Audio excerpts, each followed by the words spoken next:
Vamos a abrir nuestras Biblias en San Juan, capítulo 6. Continuamos el estudio en la epístola, en el Evangelio según San Juan, en el capítulo 6. Como dije en su momento cuando comencé con este fragmento, desde el versículo 25 hasta el final del capítulo, el Señor está dando este gran discurso con algunas preguntas de las personas que estaban cerca de Él y realmente con temas muy profundos relacionados con la salvación y la obra de Dios en la salvación. Y todo parte de un milagro inicial que en cierto sentido fue tan asombroso, tan grande, tan maravilloso como alimentar a 5.000 personas o quizás 20.000, porque no se mencionan en ese número 5.000 a los niños ni a las mujeres. Pero aún a pesar de eso,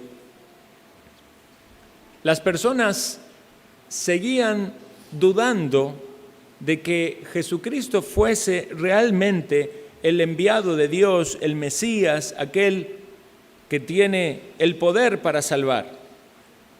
Y así como fue en ese momento, también es hoy. Hay personas que siguen dudando porque tienen incredulidad en su corazón. Quieren todavía ver más señales, quieren comprobar de una manera más convincente a sus propios razonamientos o conciencias que efectivamente Jesús tiene un poder para transformar su propia vida. ¿Recuerdan entonces ustedes esa charla que hubo allí con ellos? El Señor les dijo: trabajad por la comida, no por la comida que perece, sino por la comida que a vida eterna permanece. El Señor los desafía a que pongan sus esfuerzos en comprender el mensaje de esperanza y de salvación que está ilustrado en esos milagros que el Señor hacía.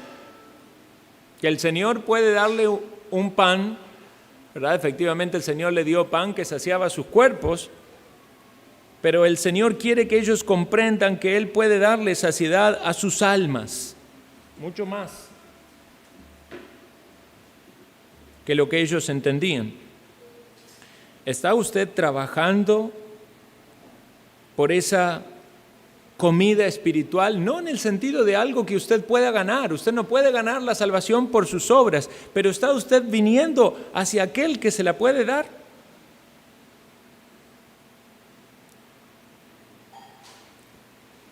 Entonces llegamos a este punto.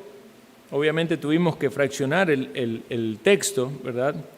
Pero llegamos a este punto donde el Señor les dice: porque el pan de Dios es aquel que descendió del cielo y da vida al mundo. Es decir, el maná más importante no fue el que dio Moisés, es Cristo. Él es el pan de vida. El pan que comieron las personas en Egipto solamente por unos cuantos años fue útil, pero Jesucristo transforma completamente la vida y da salvación eterna.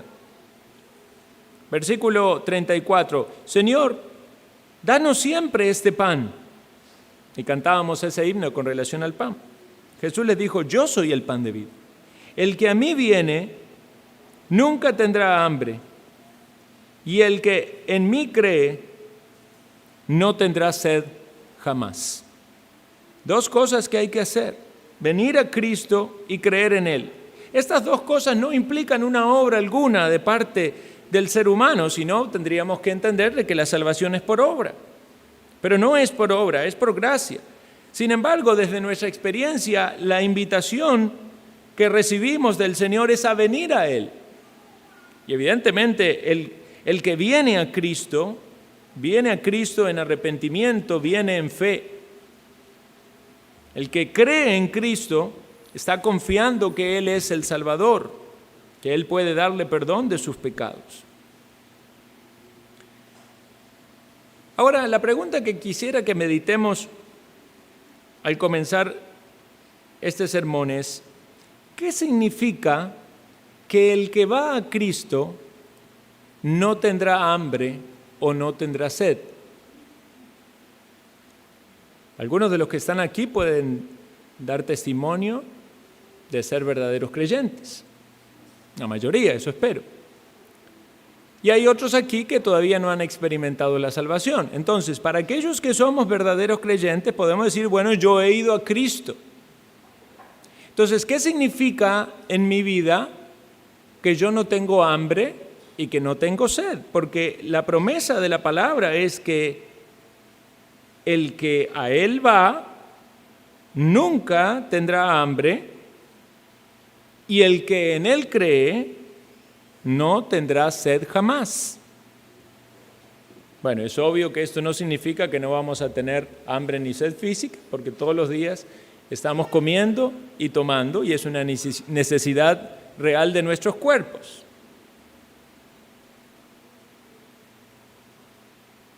¿Significa eso también que nunca más vamos a tener la necesidad de ir a Cristo y alimentarnos de Él? ¿Acaso no es esa una necesidad del creyente? Todos los días necesitamos alimentarnos de Cristo. Todos los días necesitamos beber de Él. Esa es una necesidad real para el creyente. No es vengo a Cristo, recibo eso que Él me dice, ya no necesito más nada, entonces ya tengo la salvación, ya no necesito más de Cristo, no. Venir a Cristo y creer en Él significa que tenemos la verdadera saciedad espiritual para nuestra salvación. No nos separa esto de el deleite que persevera en la salvación y de esta fuente a la cual volvemos a acudir una y otra vez para alimentarnos. Sin embargo, cesa esa búsqueda por querer hallar la saciedad para nuestra alma. No hay ya ninguna otra fuente y hay un descanso en la salvación para aquel que viene a Cristo. No puede ser así con cualquier otra búsqueda. Cualquiera que vaya a buscar en ídolos o en cualquier otra fuente nunca va a poder experimentar esa saciedad que viene de Cristo. Y alguien va a decir, bueno, parece contradictorio, hay saciedad en Cristo, sin embargo, usted vuelve a Cristo para saciarse. Sí, pero no lo es. Usted no vuelve a Cristo para volver a ser salvo, porque usted ya tiene la salvación. ¿Por qué usted le busca a Cristo cada día y quiere llenarse de Él y quiere alimentarse de Él? Porque usted sabe que en Él está la fuente de la salvación, la fuente de la santificación. Entonces, desde una perspectiva, Cristo nos da todo lo que necesitamos para nuestra vida espiritual y usted ya no tiene que buscar más. Desde otra perspectiva, estando en Cristo y habiendo hallado ese alimento y habiendo hallado esa fuente, puedo acudir a Él cuantas veces quiera y soy movido por Dios a acudir a Él para saciarme una y otra vez de Cristo. Entonces, este texto nos dice, el que a mí viene nunca tendrá hambre. ¿Tiene usted hambre en el sentido de la salvación? El creyente puede decir, no, ya tengo esa salvación, ya tengo esa seguridad. ¿Por qué? Porque Cristo dijo que yo nunca iba a tener hambre. Usted no tiene hambre de ser salvo, porque ya tiene la salvación. Usted no tiene la sed de ser salvo como si algo le faltase a su vida, porque ya encontró a Cristo. No obstante, desde la perspectiva de esta relación de Cristo, volvemos a Él una y otra vez. Pero estas personas que no habían experimentado la salvación, aquellos con los cuales Jesús hablaba, no iban a Cristo y no creían en Él. ¿Qué significa ir a Cristo? Puede ser que alguien aquí todavía no haya ido a Cristo. ¿Qué significa ir a Cristo? ¿Era ir a Cristo con su cuerpo? Ya, y Jesús estaba hablando con ellos. Muchos ya estaban donde estaba Cristo. ¿Qué significa ir a Cristo? Significa acercarse a Él en el sentido espiritual. Significa ser sinceros delante de Cristo. Significa llegar a Él con arrepentimiento.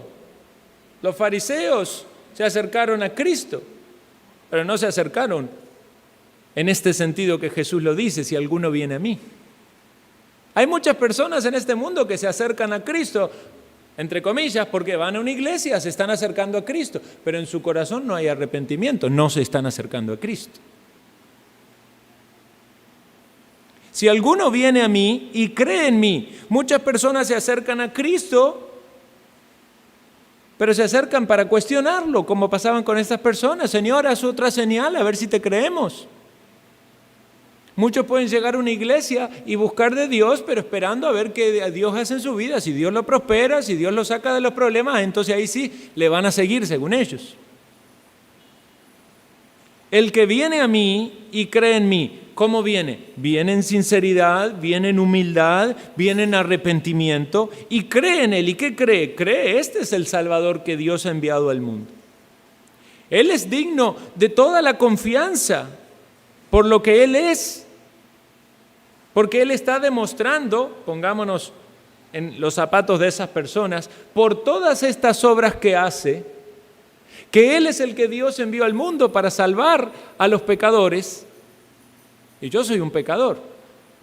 El apóstol Pablo diría, yo soy el primero.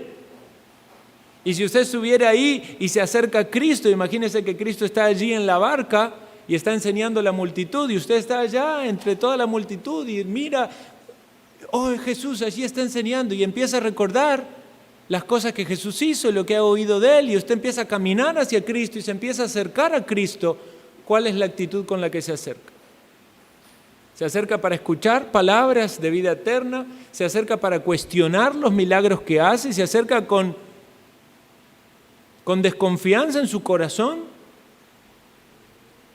se acerca sabiendo de que Jesús conoce sus pecados, se acerca sabiendo que es indigno de acercarse, se acerca sabiendo que Él quiere que usted se acerque porque quiere perdonarle, pero usted tiene que arrepentirse. ¿Qué le dice Jesús a estas personas? Estas personas estaban cerca. 36 le dice, aunque me habéis visto, no creéis. Vean este contraste. Yo soy el pan de vida, el que viene a mí nunca tendrá hambre. El que cree en mí no tendrá sed jamás. Estas personas lo habían visto y no creían.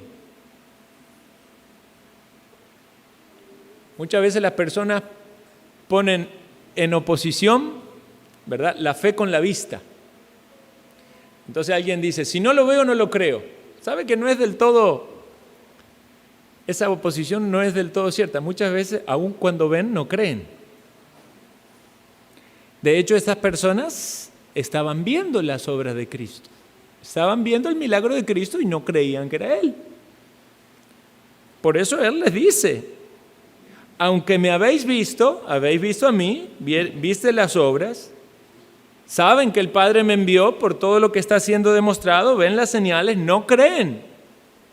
Quiere decir que la incredulidad puede ir aún más allá de las evidencias. Y usted tiene que plantearse eso en su propia vida. Si la manera en la que Dios ha obrado en su propia vida, es decir, todas las evidencias que Dios le ha dado de que Dios es real y de que Dios quiere tratar con usted y salvarle,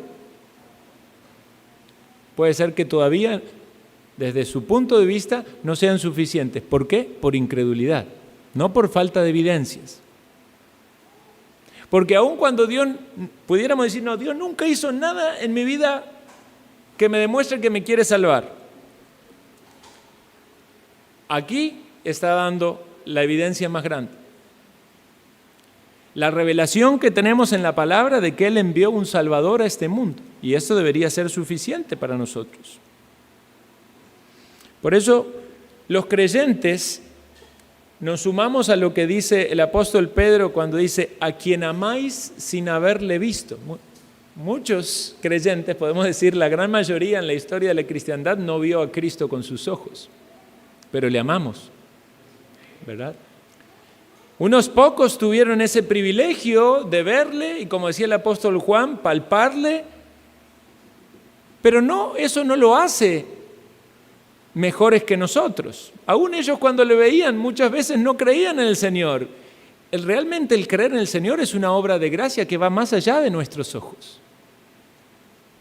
Nosotros le amamos sin haberle visto, y en quien creyendo, dice Pedro, aunque ahora no lo veáis, os alegráis con gozo inefable y glorioso. Son los ojos de la fe, hermano y hermana. Usted no lo puede ver a Cristo, pero usted cree en Él y sabe que es real y sabe lo que vino a hacer y sabe que Él trató con usted y trata con usted. Y el que todavía no ha llegado a la salvación tiene que percibir esto, que es Dios tratando con su corazón, llamándole, invitándole a venir a Él. Venga, le dice Cristo. ¿Recuerdan a Tomás? No creía, ¿verdad? Hasta que no viera las marcas en las manos, el Señor va y se las muestra. Es porque me viste, creíste, Tomás. Bienaventurados los que no vieron y creyeron. Vea, eso pasó así con Tomás.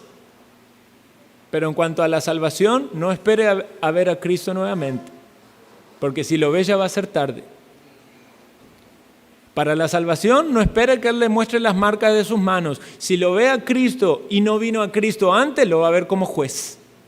Entonces ya no hay que esperar más. Versículo 37. Presten atención a este texto porque aquí está condensada muchas doctrinas muy importantes. Dice, todo lo que el Padre me da, vendrá a mí. Y el que a mí viene, no le echo fuera. Lo citamos muchas veces a este texto en sentido evangelístico, pero quizás no nos detenemos a estudiarlo un poco. Dice, todo lo que el Padre me da, dice Jesús. Quiere decir que el Padre da algo al Hijo, vamos a decir algo, pero ¿qué es ese algo? Son personas. ¿Por qué entendemos que son personas? Porque luego dice, vendrá a mí y al que a mí viene, no le echo fuera. Entonces está hablando de personas. Anteriormente Jesús, llamando a las personas a la salvación, les dice que tienen que venir a Él. Entonces, lo que el Padre me da, vendrá a mí. ¿Qué es lo que el Padre me da? Me da personas. ¿A quiénes les da? A los discípulos. Los discípulos se los dio Dios el Padre al Hijo. Los creyentes. No es que se los da creyentes, le da personas que vienen a Cristo y creen en Él y ahí son creyentes y obviamente tienen la salvación. Vean la cadena esta de eventos.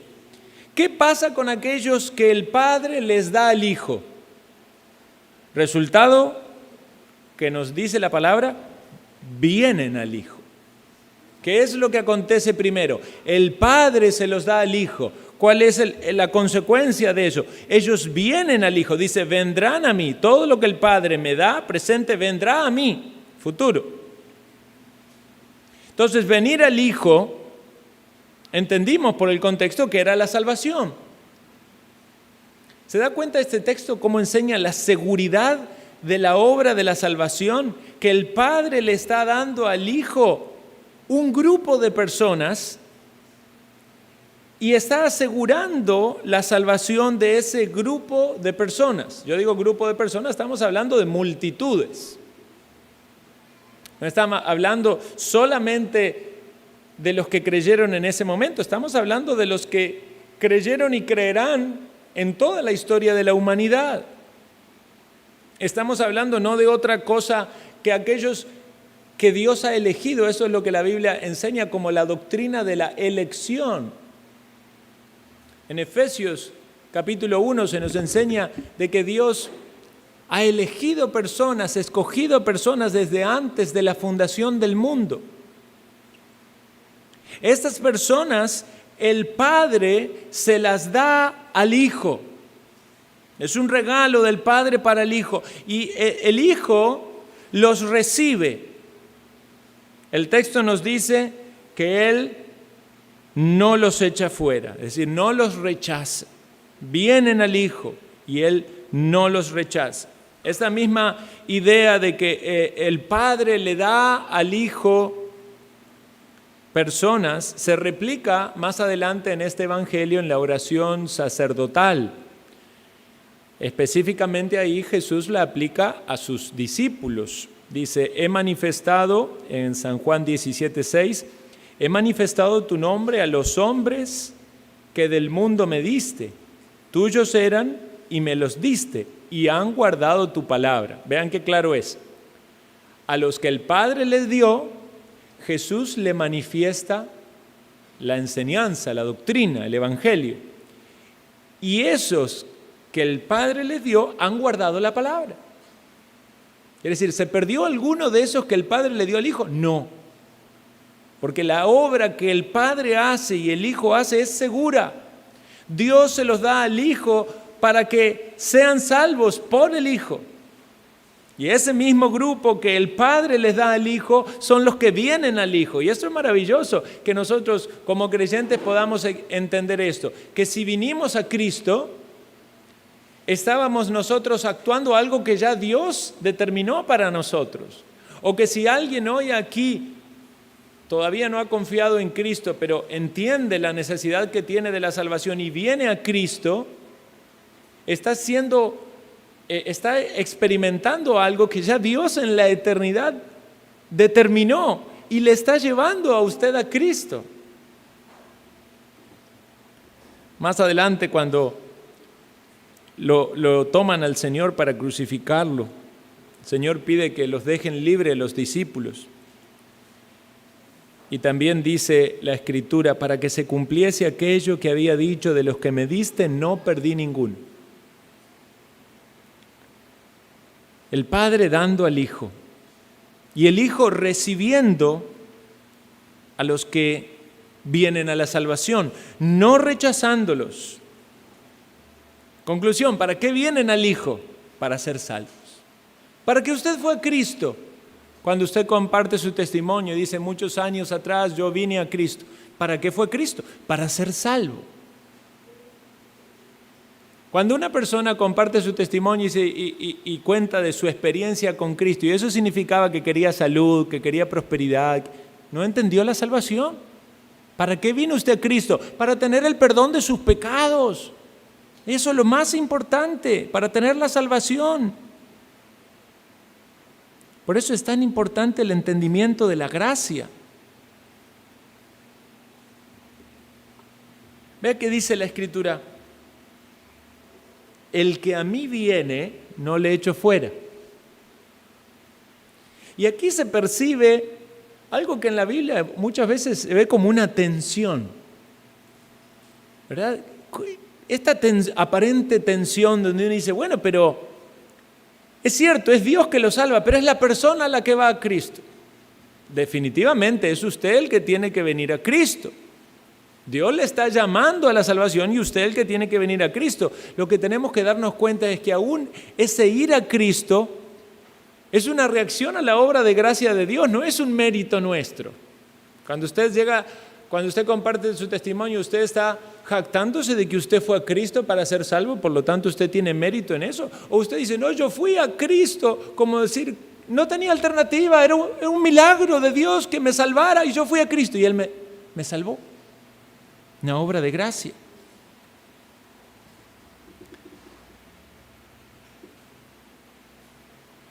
Hay una pregunta en teología, decía R.C. Sproul,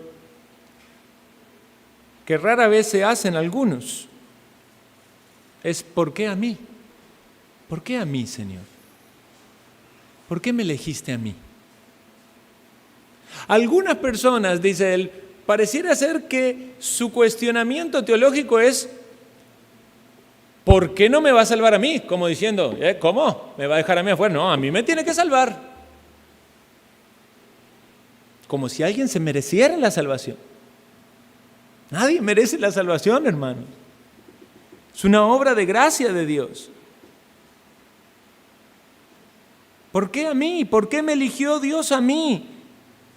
Y ciertamente es bastante difícil responder, pero no encontramos otra razón que en la gracia de Dios y en la soberana elección de Dios. Y con frecuencia hablamos de la gracia de Dios. Y mencionamos la gracia de Dios y recitamos, ¿verdad?, frases que contienen la gracia de Dios. Hasta la gente en este mundo habla de la gracia de Dios. Pero ¿entendemos realmente lo que significa ser salvos por gracia? ¿Salvos por gracia? Que no hay nada, absolutamente nada en nosotros que haya convencido a Dios para salvarnos. Que Dios haya visto y diga, pero qué buena esta persona, mirá, está yendo a la iglesia todos los días, le voy a dar la salvación. No hay nada en nosotros, no hay ningún mérito, no hay ninguna gloria, no hay ninguna obra, no hay nada digno en nosotros que pueda sacarle una sonrisa a Dios para decirle, te voy a dar la salvación. Es gracia.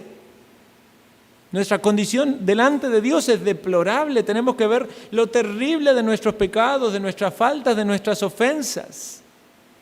Generalmente cuando nos miramos a nosotros mismos no nos vemos tan sucios como en realidad somos. Y si alguien se ve un poquito sucio como en realidad es o somos en nuestro malvado corazón, es necesario eso para llegarnos a Cristo con esa necesidad de limpieza y de salvación. El apóstol Juan dice, mirad cuál amor nos ha dado el Padre para que seamos llamados hijos de Dios. ¿Recuerdan al inicio del estudio de San Juan quiénes son hijos de Dios? Dice, más a los que creen, a los que le recibieron, a los que creen en su nombre, son llamados hijos de Dios. Hay que creer y hay que recibir. Sí, pero luego lo explica. Los cuales no son engendrados ni de sangre, ni de carne, ni de voluntad de varón, sino de Dios. Entonces sí, en realidad hay una experiencia en la cual usted y yo somos partícipes, venimos a Cristo, nos arrepentimos de nuestros pecados, tenemos que colocar la fe en Él, pero está respondiéndose en nuestras propias acciones una determinación soberana de Dios trazada desde antes de crearnos. Que Dios había determinado darle al Hijo personas para que sean salvas, para que hallen por gracia el perdón de sus pecados y la vida eterna. ¿Está usted en ese grupo? Dice Isaías 53:11 en relación con el sacrificio de Cristo. Esto es una profecía mucho tiempo antes. Verá el fruto de la aflicción de su alma y quedará satisfecho. Es decir, verá el fruto de la aflicción de su alma, la obra que hizo Jesucristo en la cruz. Dice, quedará satisfecho. La obra de salvación que Cristo hace, perfecta, solamente tiene la fuente y la razón en Él mismo, en Dios mismo, no en nada que nosotros podamos darle a Él. No podemos hacer a Dios más feliz, más perfecto, más contento de lo que Él es. La razón está en Dios, en su beneplácito. Por eso dice Romanos 8:23, y una doctrina que suena tantas veces difícil de asimilar. La doctrina de la predestinación. Dice, a los que antes conoció, también los predestinó para que fuesen hechos conforme a la imagen de su Hijo. Y atención a esto, que es algo muchas veces ignorado. Para que Él sea el primogénito entre muchos hermanos. El primogénito entre muchos hermanos. Él es el Hijo de Dios en un sentido único, exclusivo. Pero por la obra de salvación que Cristo ha hecho, ¿qué somos nosotros? Somos hijos de Dios. Somos llamados hijos de Dios. ¿Usted ve el amor de Dios en la obra de salvación? Muchos aceptan que son hijos de Dios, pero no aceptan que eso fue una determinación divina. Van a pugnar por esta idea del libre albedrío. Fue mi libre elección. Es mi elección. Entonces, pareciera ser que toman este texto de San Juan 6:38 y lo invierten. Y dicen lo siguiente: todo aquel que viene a mí, mi Padre me lo dará. Dijo eso Jesús. Jesús dijo: todo lo que el Padre me da, vendrá a mí. Entonces, el razonamiento es este, hermanos. ¿Vino usted a Cristo? Fue porque el Padre le dio a usted a Cristo. O sea, usted fue una dádiva del Padre al Hijo. Y usted vino a Cristo respondiendo a ese plan trazado en la eternidad para la salvación. Es cierto, es su experiencia. Usted mismo siente el dolor por su pecado. Usted ve a Cristo maravilloso y usted dice: pero yo voy y estoy creyendo en Él. Claro, eso es lo que usted debe hacer. Pero entienda que la gracia de Dios va más allá. Es Dios el que lo está llevando allí. Es Dios el que tiene la gloria y el mérito en que usted se acerque a Cristo. Es Dios el que tiene la gloria y el mérito en que usted tenga fe en Cristo. Ni aún de nuestra fe podemos jactarnos, porque es una gracia de Dios. Ni aún de nuestro arrepentimiento podemos jactarnos y no, es que yo me arrepentí. Sí, pero el arrepentimiento no te salva Cristo.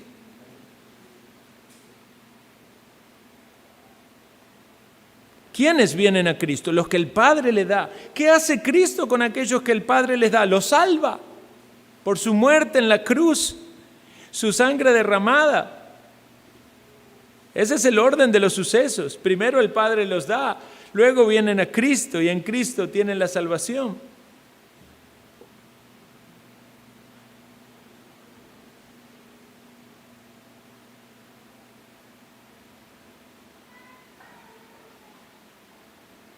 Por eso el que viene a Cristo, Cristo no le rechaza. Algunas personas pueden decir: no, es que yo busco a Dios, pero no, Dios no me quiere a mí, Dios. Como si fuera la culpa de Dios. Todo lo contrario a lo que dice este texto. Si usted da media vuelta en su vida y deja de buscar a Dios, no es porque Cristo lo rechazó. Puede haber otra razón.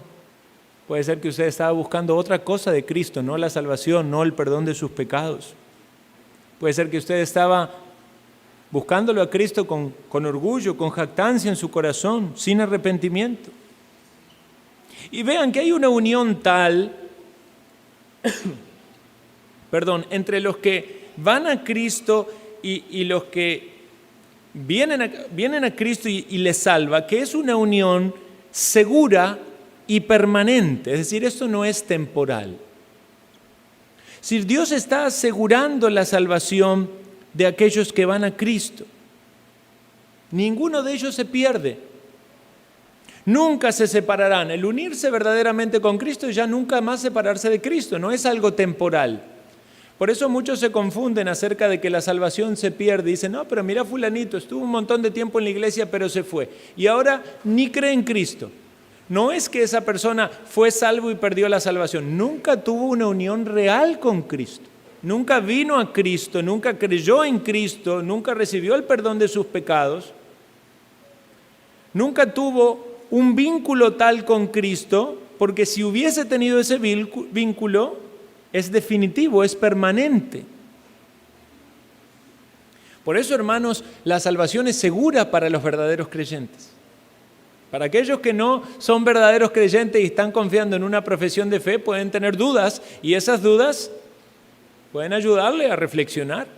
Pero aquel que es un verdadero creyente puede tener la completa seguridad de que Dios le salva, de que sus pecados han sido perdonados, de que tiene comunión con Dios y que eso es permanente.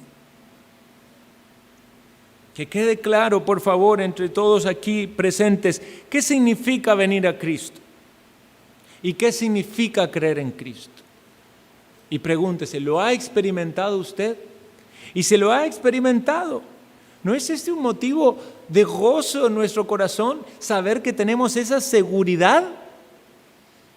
Si yo fui a Cristo, yo he creído en Él, por lo tanto, Él y yo somos inseparables, porque es una obra de gracia de Dios, no por mí.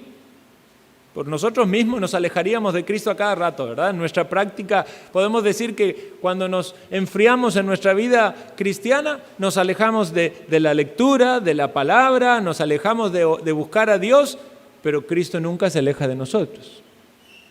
Él nos tiene en su mano. Versículo 38 en adelante es como toda una confirmación de lo explicado. Dice, porque he descendido del cielo no para hacer mi voluntad, sino la voluntad del que me envió. Y esta es la voluntad del Padre, el que me envió, que de todo lo que me diere no pierda yo nada, sino que lo resucite en el día postrero. Y esta es la voluntad del que me ha enviado, que todo aquel que vea al Hijo y cree en Él, tenga vida eterna, y yo le resucite en el día postrero. Hermano, veamos si no hay una maravillosa seguridad en estas palabras.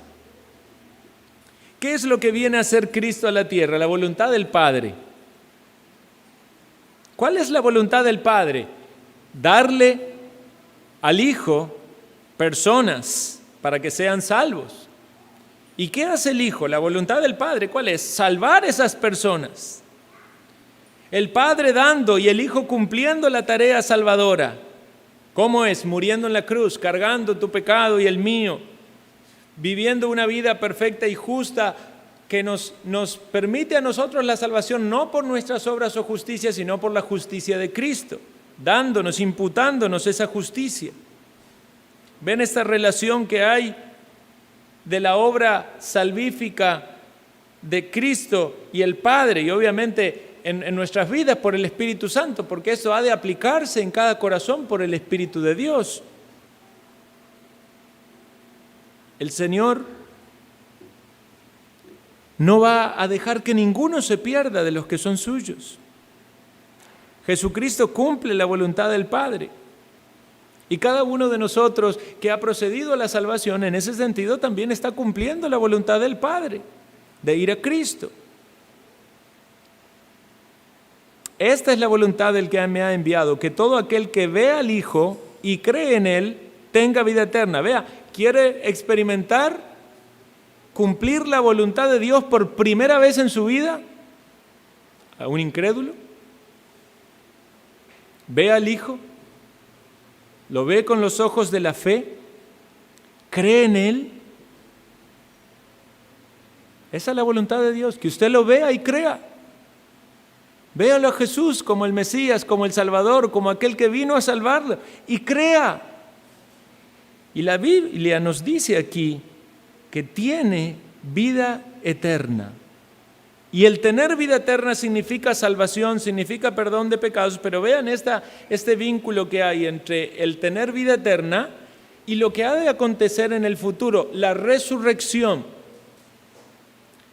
La Biblia ha determinado de que haya, el Señor ha determinado y lo ha expresado en su palabra, de que haya una resurrección de justos e injustos, pero aquellos que resucitan para disfrutar de la eternidad con Cristo son los que en vida se arrepienten de sus pecados y creen en Él.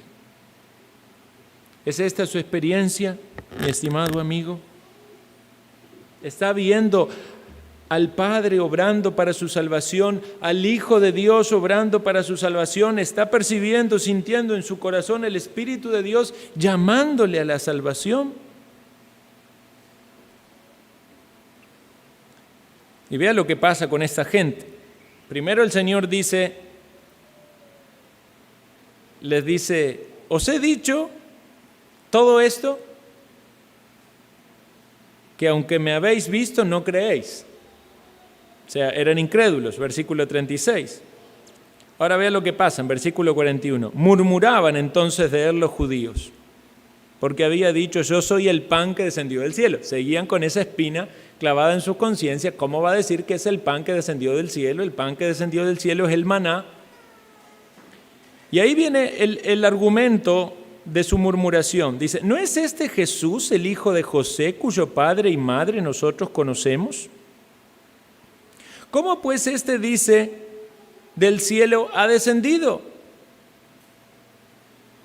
Entonces, obviamente, tenían que encontrar alguna argumentación para su incredulidad, y obviamente la incredulidad tiende a desviar el asunto, ¿verdad? Ya no puedo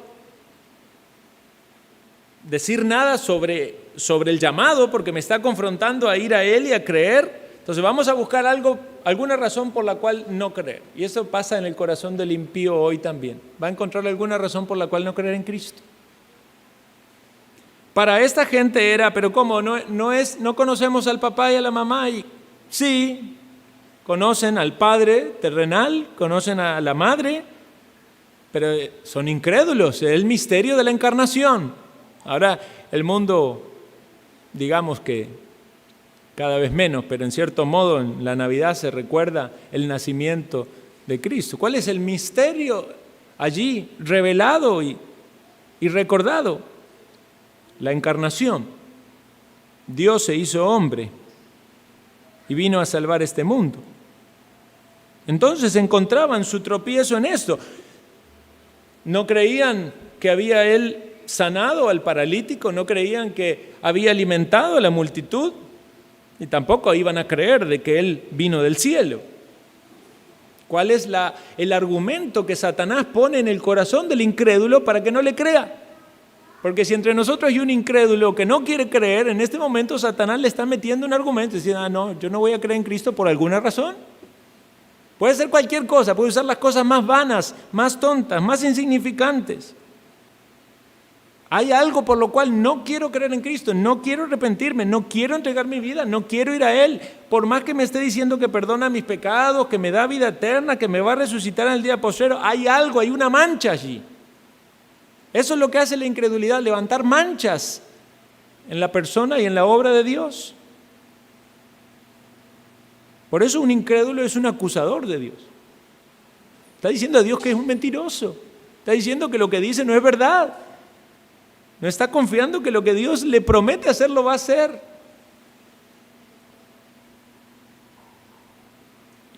Y Jesús dice, murmuraban. Murmurar es hablar mal de otros, no necesariamente hablar mentira, es hablar mal de otro, ¿verdad? Puede estar diciendo cosas que son verdaderas y estar murmurando. Uno puede decir en cierto sentido, ¿era Jesús hijo de José? En sentido legal, sí. ¿Conocían al padre y a la madre? Sí.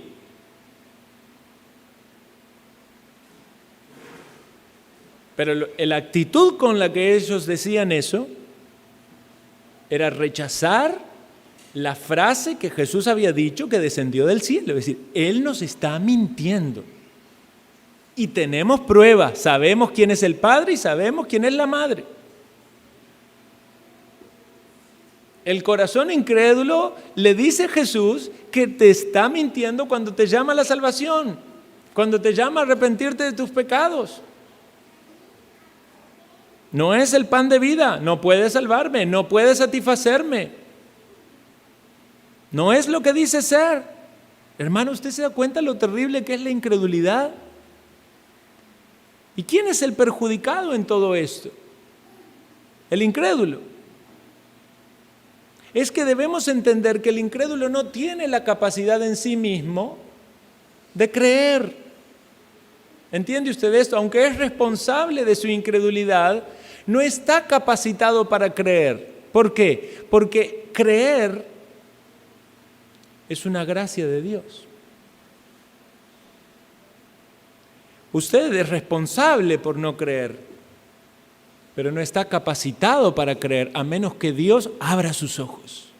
A menos que Dios le hable con esa voz efectiva de decirle que venga a la salvación, la cual evidentemente usted va a oír y a la cual evidentemente usted va a obedecer. ¿Por qué? Porque todo lo que el Padre me da vendrá a mí.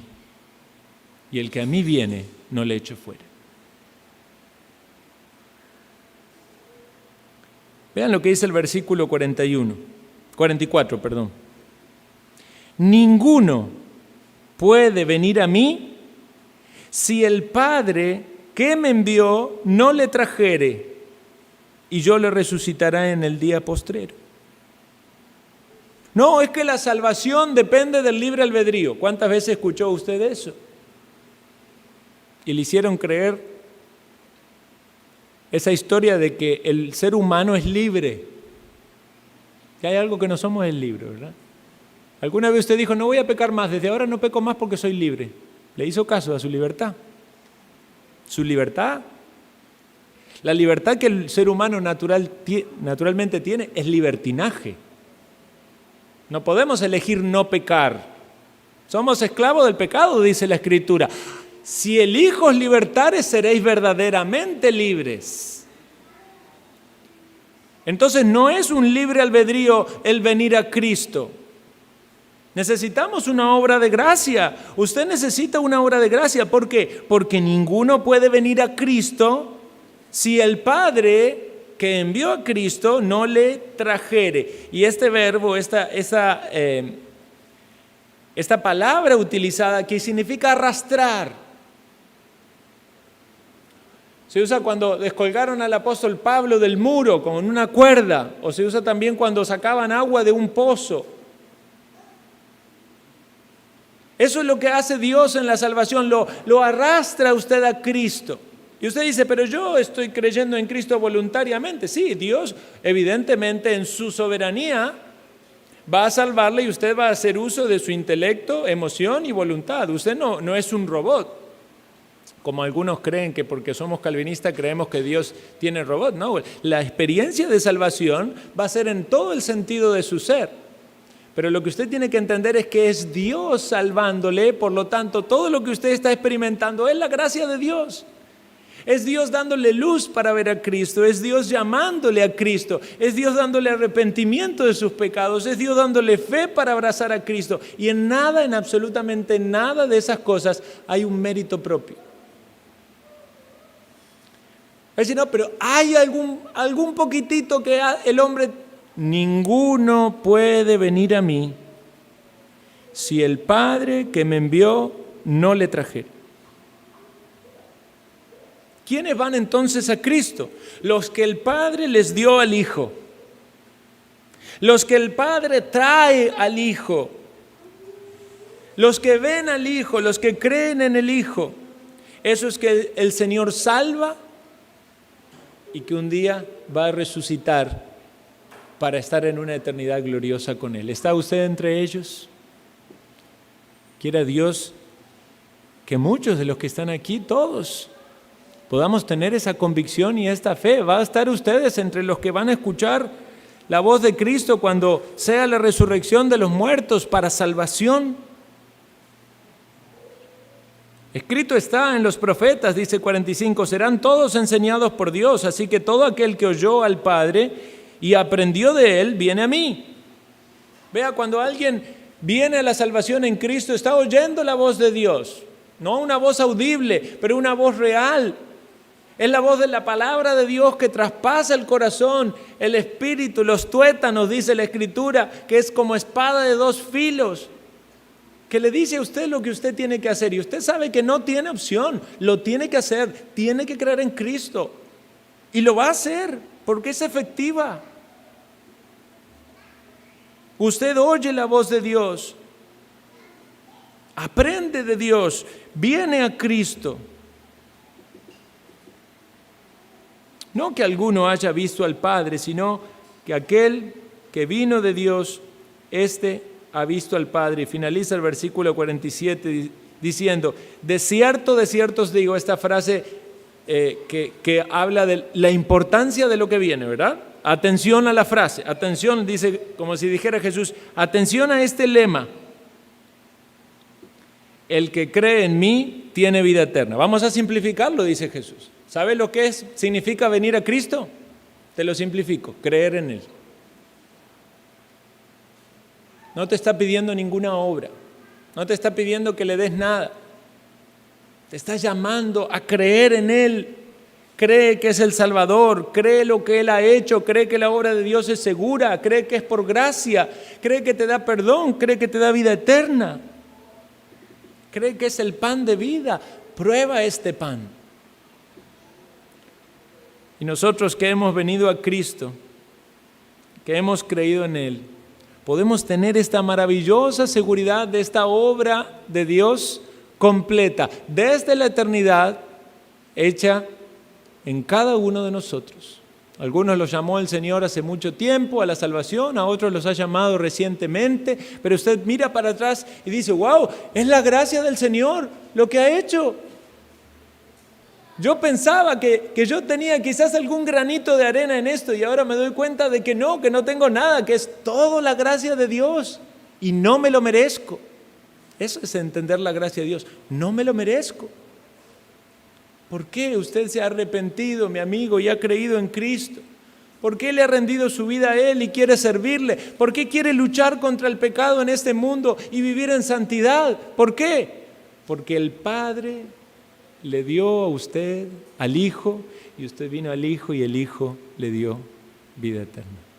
Quiere el Señor ayudarnos a entender esta verdad. Oremos.